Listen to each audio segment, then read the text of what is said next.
Bueno, muy buenos días a todos. Buenos días. Primero, pues quiero darle gracias a Dios por la bendición, el honor de estar con ustedes.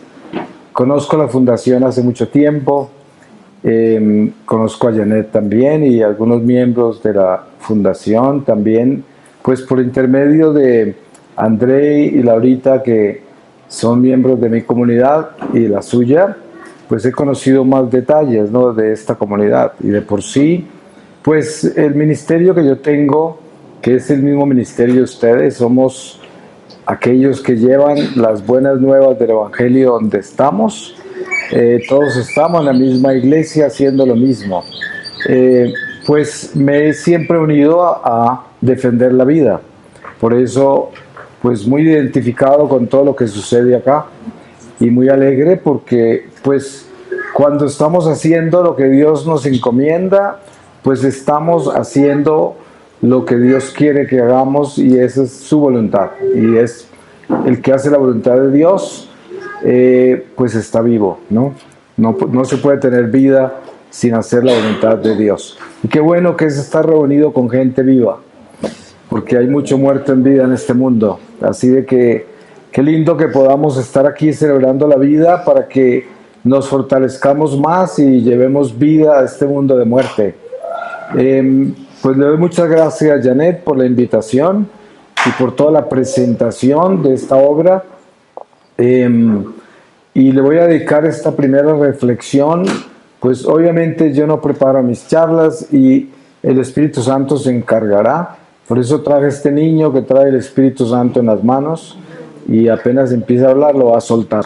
Entonces, así de que es parte de las prácticas apostólicas. Voy a pedirle al Espíritu Santo su palabra para que nos guíe en la dirección que Él quiera para esta reflexión. Y les voy a leer de la primera epístola de San Pablo a los Corintios, en el capítulo 16, desde el versículo 1. Recomendaciones. En cuanto a la colecta en favor de los santos, haced también vosotros, tal como mandé a las iglesias de Galacia. Los primeros días de la semana, cada uno de vosotros deposite lo que haya podido ahorrar, de modo que no se hagan las colectas precisamente cuando llegue yo. Cuando me halle ahí, enviaré con cartas a los que hayáis considerado dignos, para que lleven a Jerusalén vuestra liberalidad. Y si conviene que vaya también yo, irán conmigo. Palabra de Dios. Te alabamos, Señor. Pues hablemos de lo que es el espíritu de servicio, el darnos, ¿no?, que es precisamente la colecta. Porque la colecta quiere decir recoger lo que se quiere dar. Y la colecta que hacemos nosotros es buscar lo que le queremos dar a Dios. Y para poder hacer eso, primero tenemos que entender qué nos dio Él. Porque para saber darle a Dios, primero tenemos que saber qué nos dio. Y como dice el santo, dame lo que me pides y pídeme lo que quieras. Ahí está la respuesta, ¿no? Entonces, entender que todo viene de Dios. Se me olvidó, pues, darle la bienvenida a la comunidad de Panamá Tengo Sed, que tuve la oportunidad de conocerlo en Panamá mientras le predicaba los ejercicios espirituales a las hermanitas de Teresa de Calcuta. Así de que muy alegre de verlos de nuevo.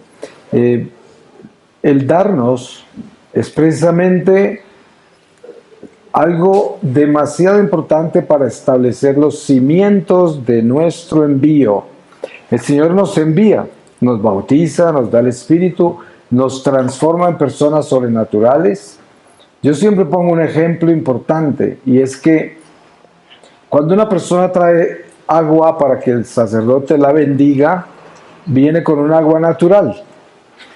Se presenta como una criatura el agua, no una criatura inferior.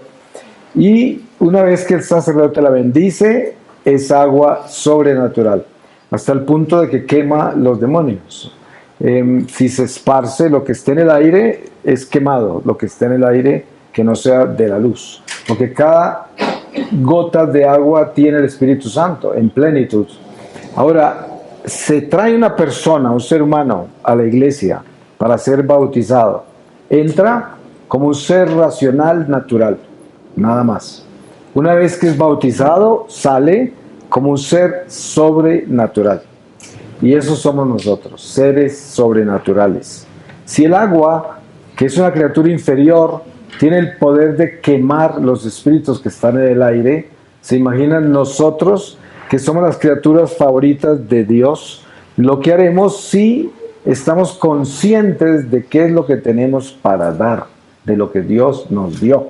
Dios nos dio su Espíritu, y su Espíritu tiene el poder sobre todo poder, porque Dios es el Padre de todos los espíritus, y por eso si nosotros llevamos su Espíritu, llevamos la fuerza que Dios nos dio para dominar y someter todo espíritu que no es de Dios, solo con nuestra presencia. Ustedes saben que en el comienzo de la iglesia leemos en los Hechos de los Apóstoles cómo San Lucas nos explica lo extraordinario que era después de Pentecostés la vida de los apóstoles, que ya la gente en las plazas por donde ellos pasaban hacia el templo, ya reunían cientos de enfermos, posesos, leprosos, todo lo que había que estaba en desarmonía, para que cuando pasaran los apóstoles, nombran a Pedro, pero eran todos los apóstoles, se sanaran y ni siquiera tenía que tocarlos. Era que ellos llevaban ese espíritu vivo y con ese espíritu sanaban. Y eso somos nosotros. Por eso cada uno de nosotros tenemos que preguntar cuánto es que nuestra vida está quemando los espíritus que nos rodean, los del mal. A ver si nuestra vida es sanación para todos, para nosotros y para los demás. Porque, pues claro, en principio todos conocemos nuestra fe. Se nos enseña, recibimos toda la catequesis, se nos revela la verdad y la conocemos. Pero la religión sola no tiene fuerza. La religión sin espíritu es una religión muerta. Por eso los fariseos crucificaron a Jesús, porque no tenían conocimiento del espíritu. Entonces, tenemos que tener mucho cuidado de no ser simplemente personas religiosas y rezanderas, y no ser personas espirituales, porque la religión engaña. Hay personas que se asilan en la religión y se consideran que están muy santificados por la rezadera, porque son muy religiosos, porque conocen todo, son hasta biblistas, otros hasta tienen ciencias religiosas, otros son hasta teólogos, pero eso no es prueba de que tenemos espíritu. Eso no es prueba de que estamos quemando los espíritus en el aire por donde pasamos, porque para que Dios habite en nuestro corazón, se necesita que nosotros habitemos en Él. De lo contrario, ¿cómo nos vamos a unir? Y para unirnos a Él tenemos que entender lo que es ser cristocéntrico. San Pablo nos enseña que cuando somos bautizados, morimos con el Señor, quedamos crucificados con Él. Y si vivimos esta vida en esa cruz, Él nos resucitará al final de esta vida, su Padre que lo resucitó a Él. Es una promesa, pero también es una enseñanza que es demasiado vital para que la asimilemos. ¿Cómo podemos ser cristocéntricos? ¿Qué es eso? Porque hablar de la cruz, pues sabemos cómo hacerlo, ¿no? Conocemos al crucificado, pero hay dos formas de vivir la cruz. Una es como el soldado que está con la lanza a los pies de la cruz y puede testificar que ahí murió él y hasta le atraviesa su costado con la lanza.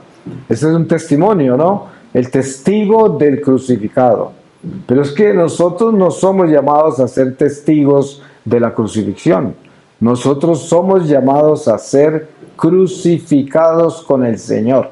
O sea, nosotros somos llamados a hacernos cruz. Y para hacernos cruz tenemos que entender cómo es que nos debemos dar.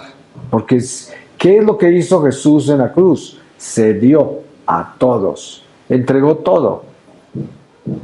Cuando una persona muere, después de que ya está muerto, no brota la sangre como un arroyo.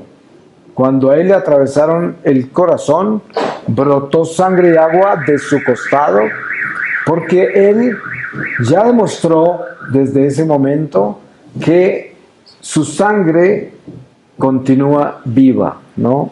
Porque ya es una sangre mística que es la que encontramos en la Eucaristía. Y esa sangre es la que nos da la vida a nosotros. Precisamente ustedes que viven un ministerio pro vida, deben más que nadie entender el poder de la sangre de Cristo. Y además, lo sagrada que es nuestra sangre. Porque ustedes saben de cuerpos incorruptos en la iglesia. ¿Por qué están incorruptos? Porque se cristificaron. Por eso se quedaron incorruptos, porque su sangre quedó pura al final. Eso quiere decir que se convirtió en sangre de Cristo, porque vivieron en la cruz en una forma tal que ya la sangre del Mesías les purificó su sangre corrupta humana. Y eso es lo que debemos hacer. A medida que vivimos, estamos viviendo una transfusión de sangre, de la sangre de Cristo a nuestra sangre humana. Y el tiempo tiene que mostrar esa purificación a medida que vamos viviendo.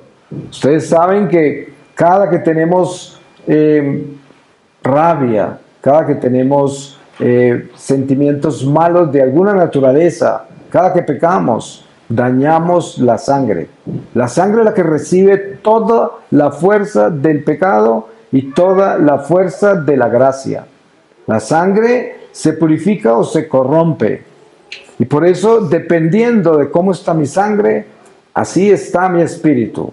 Si mi sangre está corrompida por resentimiento, rabia, pecado de alguna naturaleza, el espíritu del demonio es el que está en esa sangre y la sangre está circulando enferma, envenenada. Y corrompe también hasta mis palabras, mis pensamientos, mis sentimientos, mis pasiones, mis inclinaciones, todas están corrompidas porque todo eso lo maneja la sangre. Entonces, si hablamos de vida, tenemos que hablar de sangre de Cristo.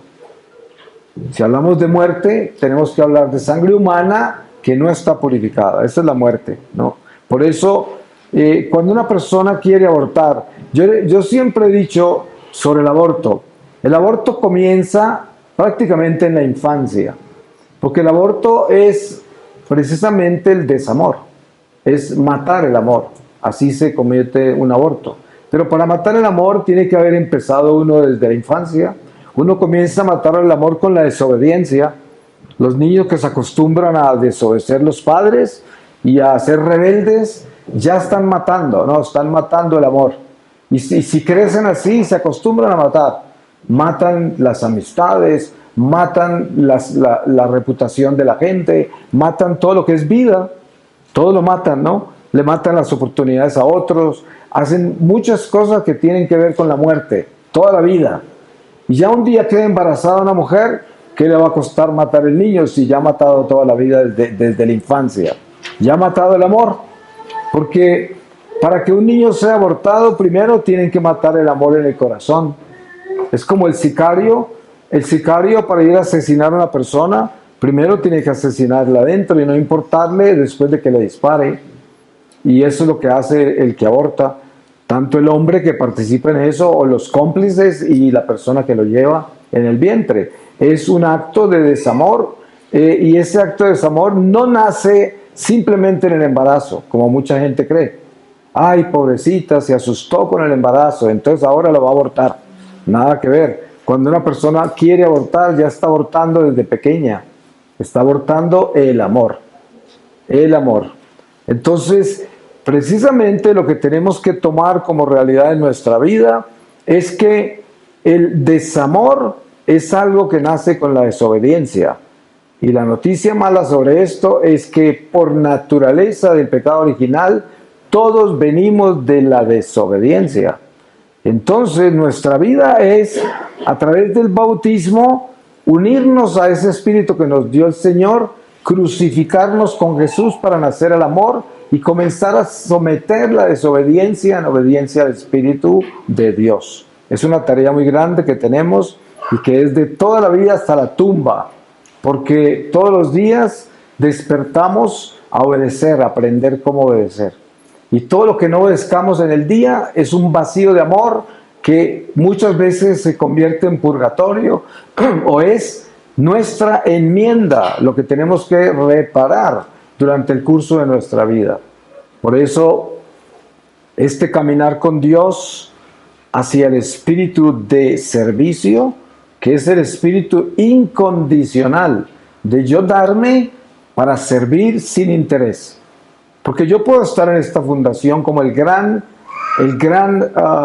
beneficiario, benefactor y el gran servidor voluntario, pero lo hago por un interés personal, porque así pienso que me va a salvar, que me va bien, que es una buena obra, que qué bonito hacer eso, qué lindo, estoy muy orgulloso de eso, pero todo eso es vanidad, eso no es amor, eso no tiene nada que ver con el servicio, eso tiene que ver con el amor propio, intereses personales. Mucha gente va a la iglesia por eso, se sienten muy bien en misa, se sienten increíbles cuando le confiesan, más cuando comulgan, se sienten increíbles casi en éxtasis cuando hacen un rosario, y todo es una emoción, es un sentimiento, pero amor no hay, porque es amor propio, es un interés para sentirme bien.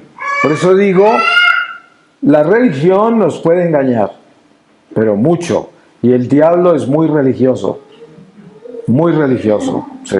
Entonces uno tiene que entender, el diablo es camandulero, ¿no? ¿Sí? El diablo está metido en eso, él quiere que usted sea rezandero de esos, de rodilla, que sudie agua bendita, que se arrastre, que le sangren las rodillas, eso es lo que el diablo quiere, ¿no?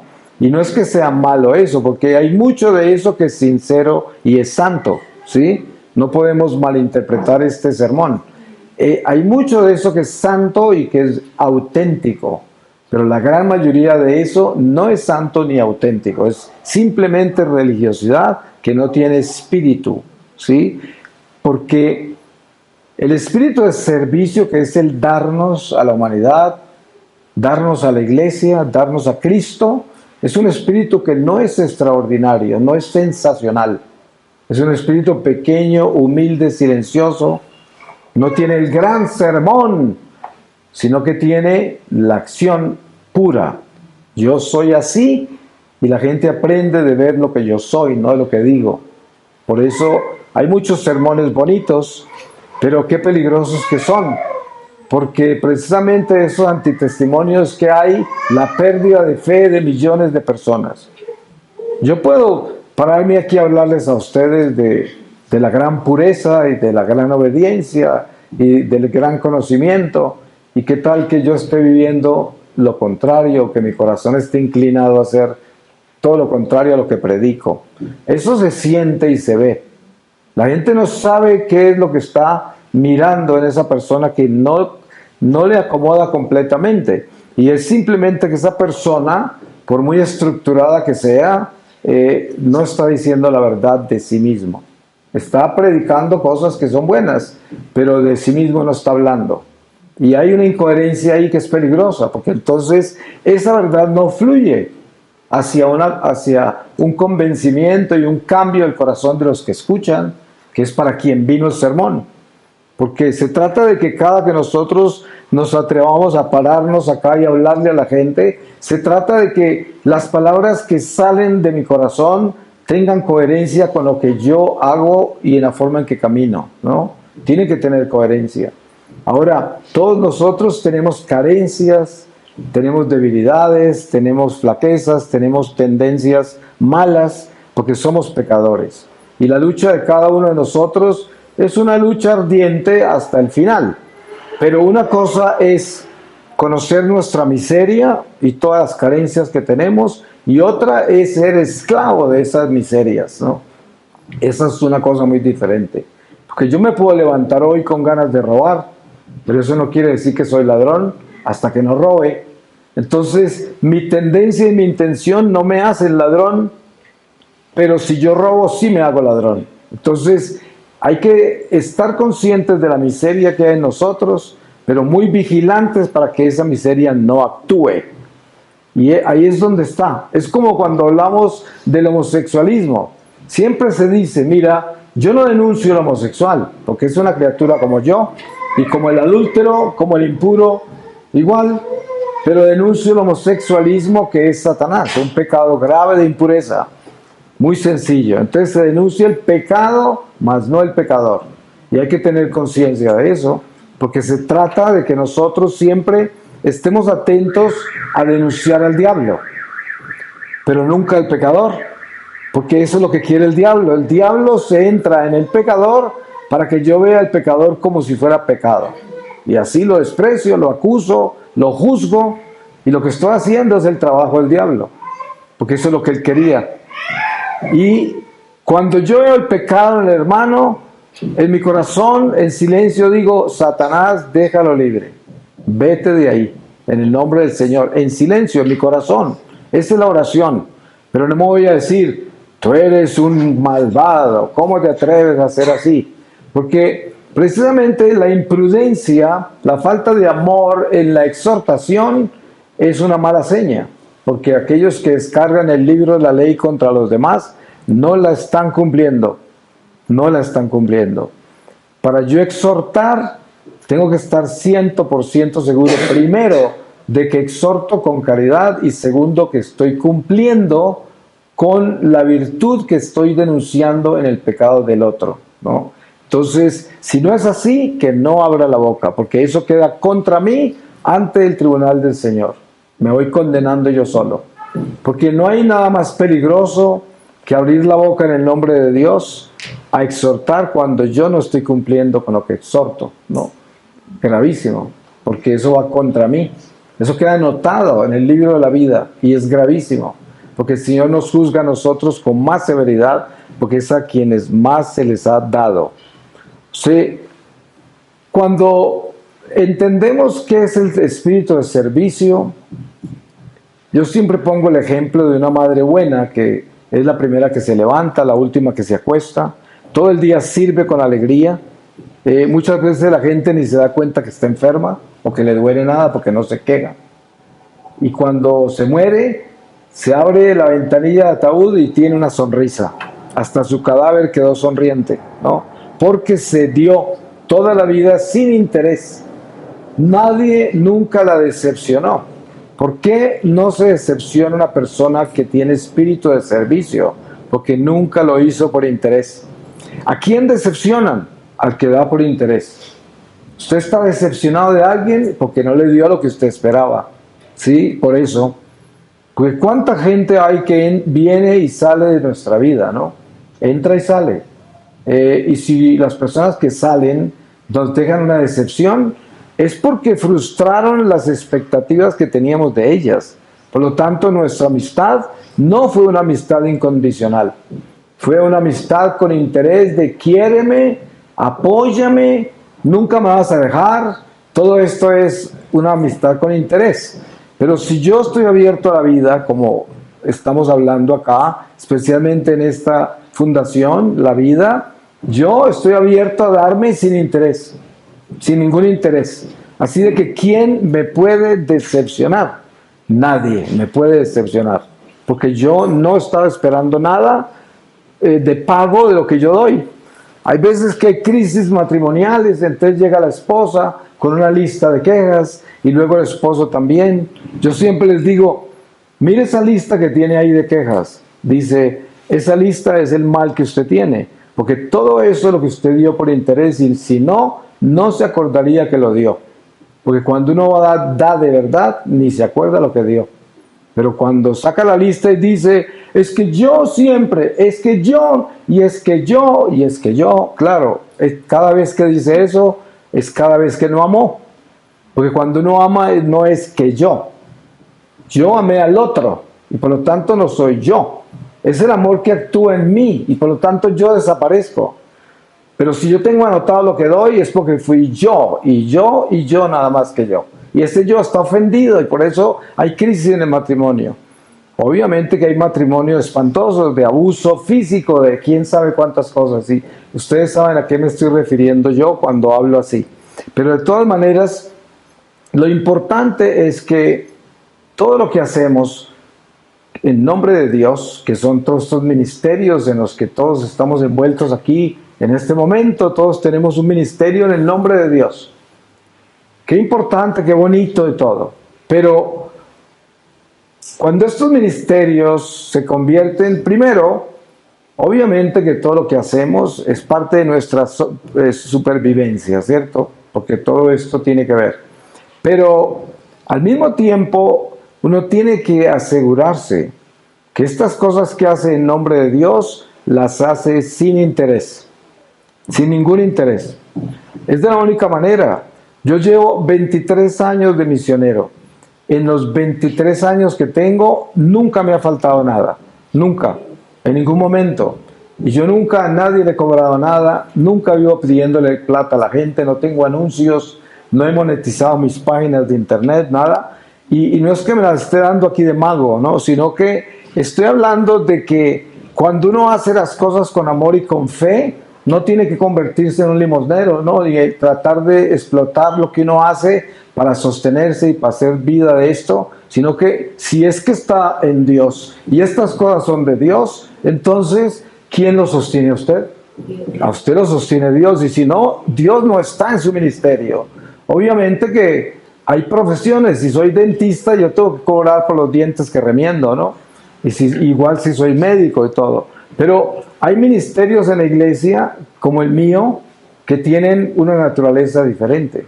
Como dice la palabra, no puedes cobrar por lo que se te dio gratis. A mí me lo dieron gratis, yo no voy a cobrar. Y el Señor se encarga.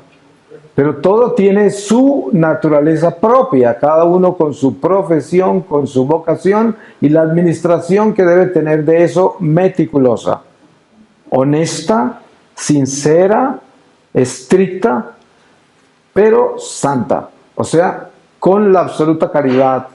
Es importante tener esa virtud viva en todo, la caridad. Por eso en el himno de la caridad de San Pablo se encuentra toda esta canción extraordinaria, mística, que refleja el amor puro de Dios en el hombre, y que si logramos abrazar esas verdades, caminamos con ese espíritu que quema la oscuridad y que es el que levanta muertos. Ese que hace que ustedes sean capaces de detener un aborto.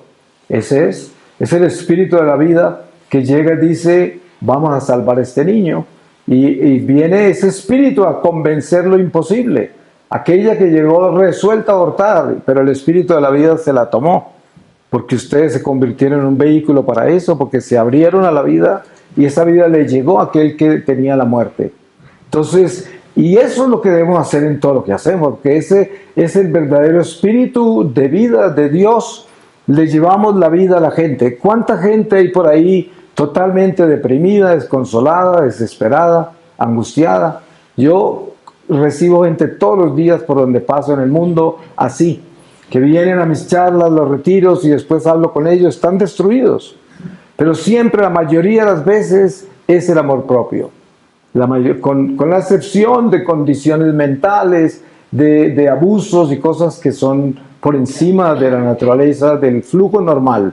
Hay casos traumáticos. Yo estuve muy mal por casi 2 años después de que me liberaron del secuestro, donde tuve 6 meses de torturas físicas y psicológicas. Pues mi humanidad estaba rota, yo tenía problemas, tenía miedos, tenía angustias, la gente me asustaba, el mundo, el pecado, todo me aterraba. Y poco a poco el Señor me sanó.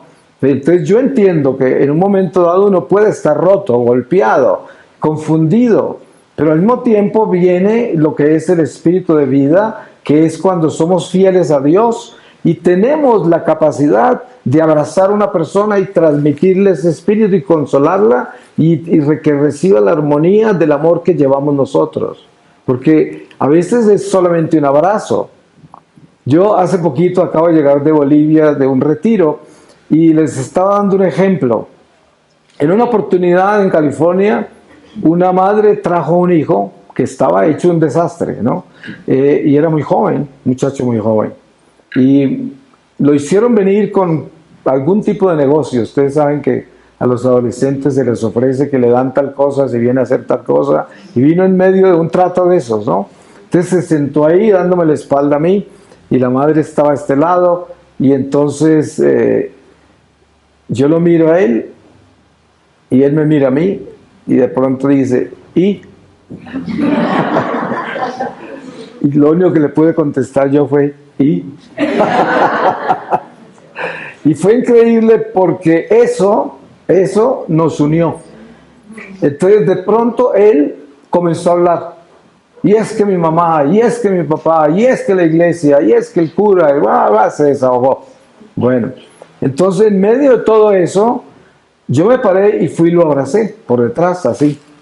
Y él empezó a temblar, y luego empezó a llorar. Y lloró por una hora. Y la mamá se lo llevó y se fueron. Después me enteré que ese muchacho se sanó, o sea, se convirtió, cambió. Y obviamente yo no tengo nada que ver con eso. Ustedes se dan cuenta que es el Espíritu el que mueve todo eso. Pero fue el Espíritu Santo el que llenó a ese muchacho de lo que le faltaba, que era ese abrazo de Dios, donde todo se armoniza y donde encuentra sosiego a todo su desasosiego, a toda su angustia y vacíos, carencias que tenía por una mala educación, porque los padres estaban haciendo todo al revés, ¿no? Ustedes saben que esa entrada a la adolescencia es muy peligrosa cuando los padres son ignorantes espiritualmente, porque hay gente, como les dije, es religiosa. Ustedes creen que forzando a los hijos a rezar o a llevarlos a la iglesia, que así están cumpliendo con el deber, y lo que hacen es alejarlos de Dios, porque lo que lleva a Dios es el amor. Yo siempre le digo a los padres, mire, con los hijos lo que hay que tener es amistad. Todo tiene que tener el sentido del humor, ¿no? Uno tiene que invitarlo, decir, ay, ven a misa hoy, ya hace rato que no vas, vamos, pero nunca descargándole el libro de la ley, te vas a condenar, no sé cuántas, sino el amor. El amor tiene sentido, y un sentido jovial, amable, caritativo, donde hay un amigo. Lo peor que puede hacer un padre de familia es perder la amistad con el hijo o la hija. Eso es lo peor, porque ya no confían, ya no te van a confiar nada. Pero cuando mantenemos la amistad, eso es lo que maneja todo. Entonces nunca se forza a nadie a hacer cosas así, y poco a poco la persona va entrando en eso. Ustedes saben, hay grupos de jóvenes horribles donde los jóvenes llegan y los exorcizan porque están tatuados, porque tienen chaqueta de cuero, porque oyen música metálica. Yo digo, qué horror. Claro, ahí se quedan un tiempo, supuestamente convertidos. No se convirtieron. Esos unos años después se van y nunca vuelven a la iglesia. ¿Sí? Cuando llega un joven que está en el mundo y lleno de mundo, lo que hay que hacer es recibirlo con cariño, con amor, y llevarlo a orar y a alabar al Señor y a estar con el Santísimo para que se enamore solo de Jesús esa persona. Y con el tiempo el mismo Jesús lo limpia y le cambia todo. Cuando menos piensa, usted comienza a ver a ese joven cambiar por sí mismo porque se enamoró del Señor. Por eso, y no porque yo lo amenacé, lo exorcicé, le cambié la ropa, le cambié la música, no. Nosotros tenemos que entrar en el amor de Dios a través de la caridad, no del miedo, del susto, de la fuerza, de una religiosidad fanática, exagerada. Eso no tiene frutos, eso no da frutos. Precisamente, ustedes se dan cuenta la forma en que María Magdalena se enamora de Jesús. María Magdalena se enamora locamente de Jesús porque fue el primer hombre que la miró sin deseo carnal. ¿Sí? Como era tan hermosa, todos la miraban por su carne. Y el primero que le miró el alma fue Jesús. Y a eso le enloqueció. Y eso pasa con las mujeres cuando un hombre es un hombre y las puede mirar como un hombre espiritual. ¿Cierto? Les mira su alma, su corazón, y no está mirándole sus huesos, ¿no? Y eso el amor de Dios es así. Porque cuando nosotros tenemos ya ese crecimiento espiritual y podemos elevarnos por encima de la carne y la sangre, y estamos hablando de corazón a corazón, ese es el principio de la caridad de Dios, donde nace la pureza verdadera, que es: yo tengo ojos del amor de Dios y tengo un abrazo del Espíritu Santo y tengo palabras de agua viva que fluyen de mi boca sin que tenga un pensamiento ni una intención, sino que tengo la capacidad de permitir que el Espíritu hable a través de mí. Eso es cuando el Espíritu actúa en nosotros. Ya no es lo que yo pienso, sino lo que Dios quiere decir. Y esto es un cambio radical en la vida nuestra, en la relación que tenemos con Él. Y transforma nuestra vida, porque entonces no tenemos un corazón siempre preocupado de cómo nos debemos preparar para hacer todo, sino un corazón dispuesto a que Dios haga todo a través de nosotros. Son dos cosas muy diferentes. ¿Cómo hago para decirle para convencerlo, para que no se...? Pues todo eso es falso. Uno tiene que orar y consagrar todo lo que hace. Y llegue y hágalo. Eso es lo que tiene que hacer. Obviamente que ustedes saben en qué nivel estoy hablando yo. Si usted está preparando una lección de matemáticas, pues le toca estudiar y le toca prepararla, ¿no? No puede dejar de estudiar y esperar que el Espíritu Santo le haga la tarea, ¿no? A eso no me refiero yo. Estamos hablando en el espíritu de cosas espirituales. Y dentro de este conjunto de realidades, entendemos que el corazón nuestro es precisamente esa cuna donde se fraguan todas las realidades espirituales y carnales. Y debemos tener una coherencia increíble para que la relación que tiene el espíritu con la carne no se pervierta, ¿sí? Que siempre esté buscando purificarse. Todo sentimiento, todo pensamiento, toda pasión, toda inclinación, toda idea se purifique en el corazón antes de que se materialice. Ahí, eso es como una centrífuga ahí donde uno tiene todo metido y lo está llevando al Espíritu de Dios para que cuando se proyecte limpio. Pero si uno no hace eso y actúa por sus instintos y sus pasiones, siempre hace mal, porque el espíritu del mal salta en eso como jinete y convierte sus pasiones en un caballo. Y ahí se va montado en él a hacer lo que quiere. Cuando menos piensa usted, ha hecho daño, ha hecho cosas horribles. ¿Y por qué? Porque no tiene disciplina, porque no tiene caridad, porque no tiene amor y no le importan las consecuencias de lo que van a ser sus pasiones. Y esto es una escuela. Una escuela sofisticada, exigente, pero sencilla. Porque las cosas del alma, todas son sencillas si se hacen con humildad. Si la humildad es siempre tener conciencia de quién soy yo. Esta es la humildad. La humildad es saber yo no soy nada. Si Dios no está en mí, ay de mí. Eso es lo más importante. Que uno no vaya a creer que sabe. Uno no sabe nada. Por mucho que haya estudiado, se haya preparado, nunca se deje subir a la cabeza la tontería de que usted cree que sabe. A usted le llega alguien a su vida y necesita ayuda, nunca vaya a cometer el error que usted piensa que tiene todas las respuestas y que sabe y que va a ayudar. No, por ahí no empiezan las cosas. Porque ahí entra la prepotencia, el orgullo, la vanidad, toda la estupidez que nos lleva a cometer muchos errores. Cuando uno tiene un ministerio en el cual hay que ayudar a la gente en muchas formas, lo primero que uno hace es orar y decir: Señor, tú sabes que yo no sé nada. Nada. Si tú no actúas a través de mí, ¿qué será de mí? Yo siempre que alguien viene a pedirme consejo o a hablar conmigo, yo siempre oro: Señor, ¿qué le puedo yo decir? Si yo no tengo nada para decirle, habla a través de este parlante roto, Señor. Habla tú. Y eso es lo que siempre hago.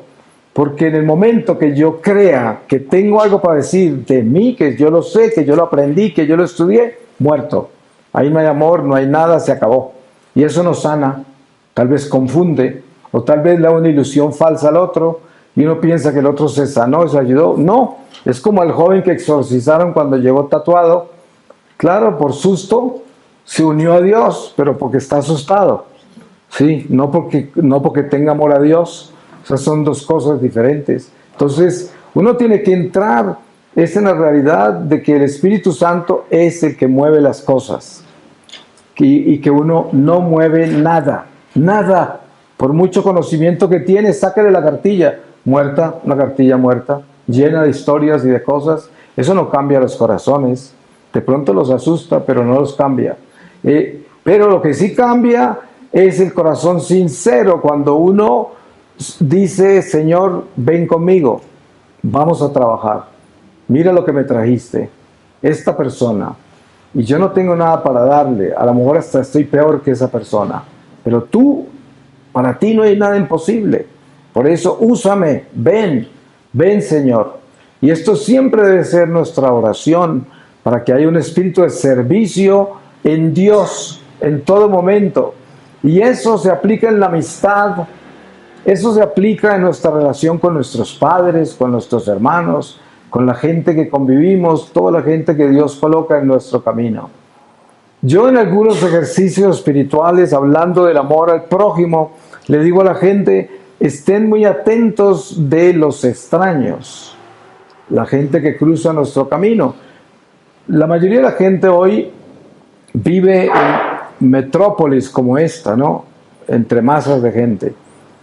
Y nos acostumbramos a que hay un océano de gente circulando alrededor de nosotros, en el tráfico, en toda parte donde estamos.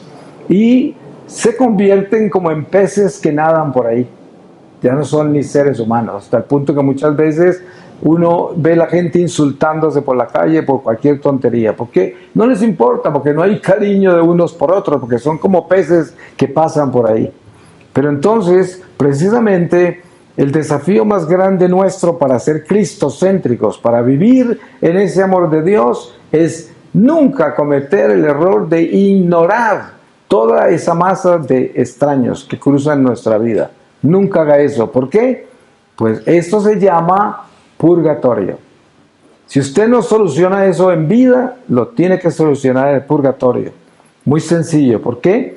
Porque cada día, cada instante de nuestra vida está en la escuela del amor de Dios. La vida en la tierra es una escuela de almas y estamos aprendiendo la lección del amor. Entonces, cuando usted camina en desamor, camina en un vacío de amor, y ese vacío de amor lo tiene que llenar, en esta vida o en la otra. Por eso hay que llenarlo ahora, porque el Señor nos está enseñando a que nos purifiquemos acá, porque Él no quiere que nos purifiquemos allá, sino acá.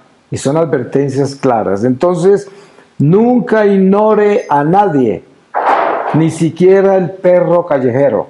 No lo ignore. Esa es una criatura de Dios. Yo no estoy diciendo que lo cargue y se lo lleve para la casa, no.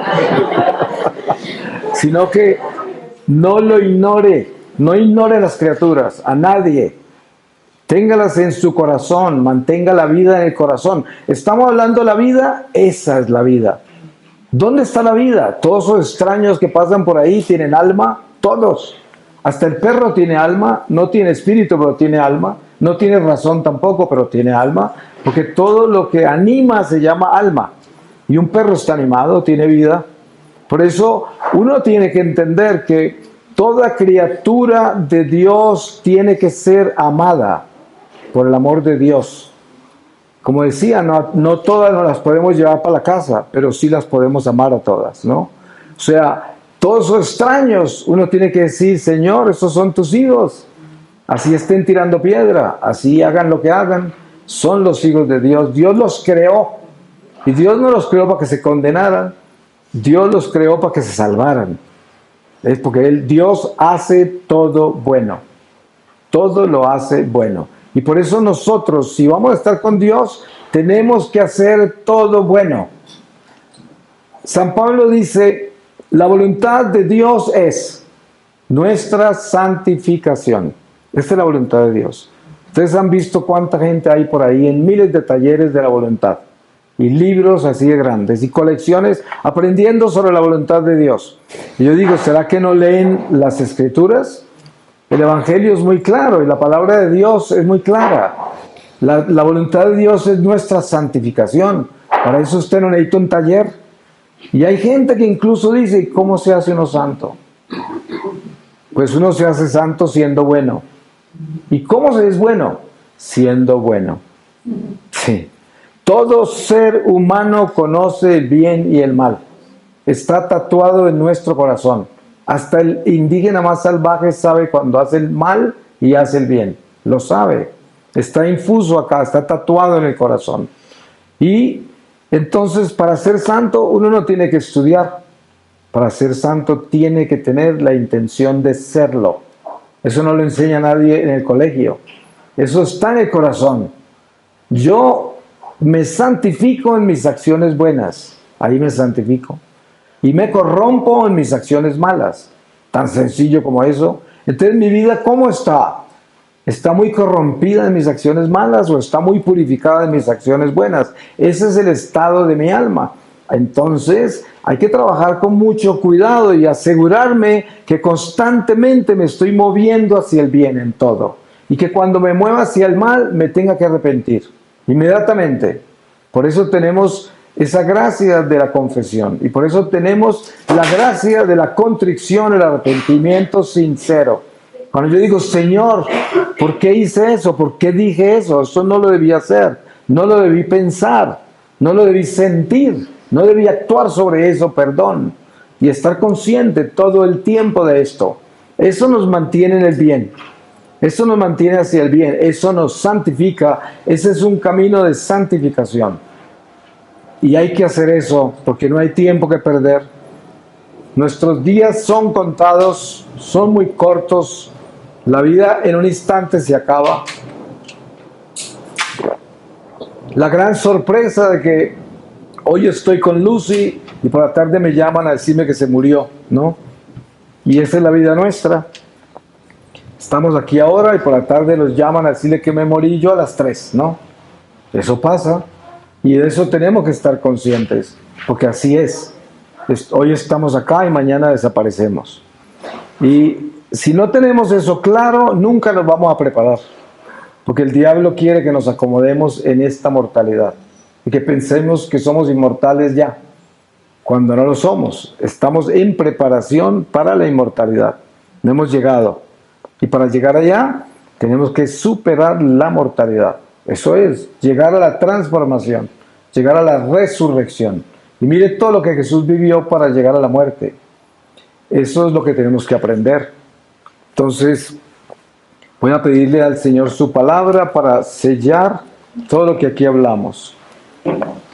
Y les voy a leer a ustedes del Evangelio según San Juan, capítulo 19, desde el versículo 23. Reparto de los vestidos. Los soldados, después que crucificaron a Jesús, tomaron sus vestidos, con los que hicieron 4 lotes, un lote para cada soldado, y la túnica era sin costura, tejida de una pieza de arriba abajo.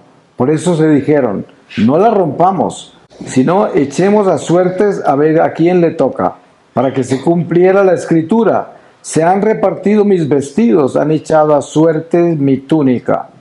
Y esto es lo que hicieron los soldados. Palabra de Dios. Te alabamos, Señor. Pues ese es el mundo, ¿no? El mundo, eso es lo que hace con todas las cosas. Lo que hicieron los soldados con las cosas sagradas de Jesús. Y el Señor nos ha dado una enseñanza muy grande, que es, no acumules tesoros en la tierra, porque se los llevan los ladrones, se los come la polilla y el óxido. Acumula tesoros en el cielo, que es el amor que damos. Precisamente por eso es tan importante el espíritu de servicio sincero. Ese amor que damos es los tesoros que tenemos en el cielo. Cuando muramos y nos presentamos ante el Señor, lo único que va a estar presente son las almas que conocieron a Dios por medio de nuestro testimonio. Ese es el tesoro más grande que vamos a encontrar, porque de acuerdo a eso tenemos la luz que necesitamos tener. Amén. Amén.